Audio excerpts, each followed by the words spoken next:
This narrow lane of Kamraj Nagar is in news these days, all due to the struggle and hard work of Sarita Mali who lives here.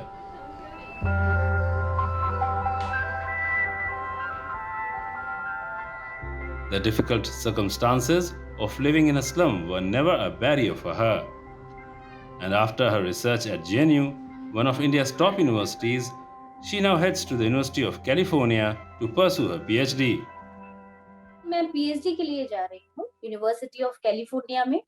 मेरा department of religious studies में हुआ है, south Asian religion, जिसमें कि Hindu religion है। मेरे पिताजी Mumbai signal पे फूल बेचते थे। सिग्नल्स पे जो ऑटो खड़े होते हैं या किसी को पूजा के लिए कोई फूल लेना होता था, वो प्रॉपरली उनको दिन में 5 से 6 घंटा, 6 बजे से लेके 12 बजे तक वो उनका रूटीन था, सुबह से दोपहर तक फूल बेचने का। त्योहारों के समय में ये जो काम था, ये काफी बढ़ जाता था। Like all slum dwellers, Sarita had to help her parents in their work since childhood.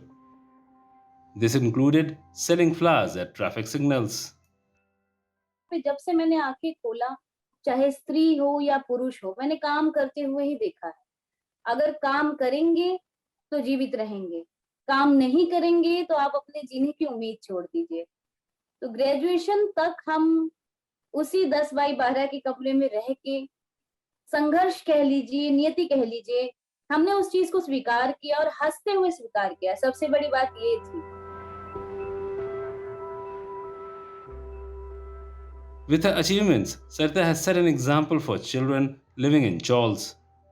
Her neighbors say that she was never shy of putting in the effort and hard work, whether it was to help her parents or in her studies. ये घर में ही वो पढ़ाई करते थे। उनके पिताजी काफ़ी मेहनत की, फूल का धंधा करते हैं वो रोड पर।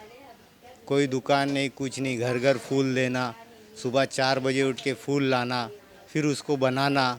इस तरीके से उनकी मेहनत थी और लड़कियां बहुत पढ़ती थी और उनके जो 2 लड़के वो भी काफ़ी मेहनत से पढ़े हैं। लड़की बहुत मेहनती थी पढ़ाई में और फिर उनके घर की स्थिति तो मतलब एक फूल वालों के आप तो जानते होंगे किस तरीके से होता है। बच्चे भी बाप को फुल सपोर्ट करते थे, घर का काम भी करते थे। हम खुद चाली वाले ताज्जुब में है कि एक लड़की आज क्या से क्या बन गई इतना सब करने के बावजूद।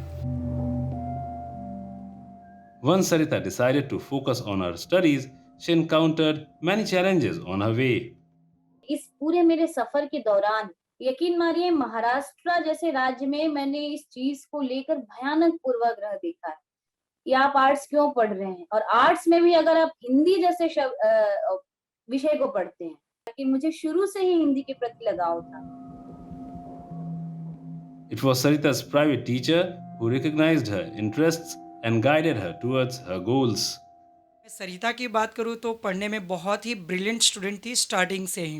पहले मुंबई से के स्लम से जेएनयू तक का सफ़र, अब जेएनयू से यूएस का सफ़र बहुत बढ़िया है और मुझे भी पता है आगे वो जाके अपने देश का, अपने परिवार का और हमारा नाम रोशन करेगी। Sarita is focused on her career and she did all which is expected from a good student. BA में मैं गोल्ड मेडलिस्ट रही। फाइनल ईयर में मैंने हिंदी लिया था, बाकी मैंने अदर सब्जेक्ट्स भी पढ़े हैं। और शुरू से मेरा स्कूल टाइम से ही डिसाइड था कि मुझे हिंदी साहित्य में ही आगे परस्यू करना है।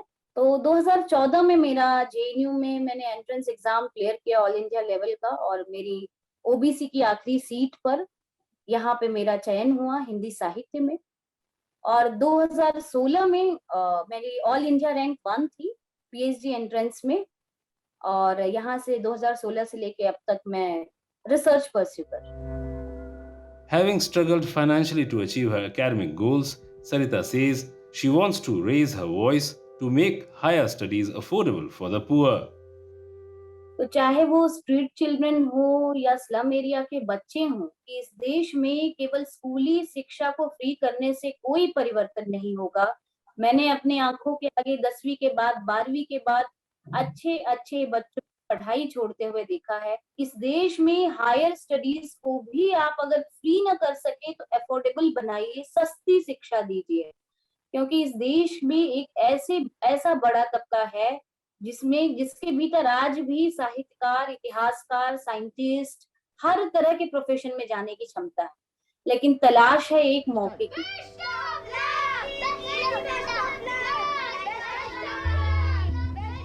Through her achievements, Sarita Mali has set an example for kids living in slums and chawls. She has shown that through hard work and dedication, it is possible to overcome the barriers of poverty while aiming for academic success. A Times Online report.